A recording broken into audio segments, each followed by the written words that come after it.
Hello, traders. FX Pip Collector here. Today is Wednesday, May 21st, and this is my analysis for gold. If you haven't done so yet, definitely do check out my free Discord group, which is linked down here in the corner at the end of the video. And make sure to take a look at my website, fxpipcollector.com. Watch the video on my home screen to learn more.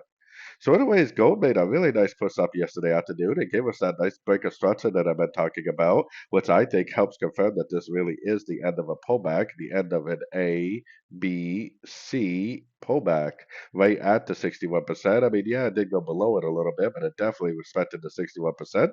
Now, if this really is the end of a pullback, it should be making higher highs, higher lows, and I think it should go up and make new all-time highs again, which means we're targeting probably at least a $3,500 area, maybe even a little bit higher than that.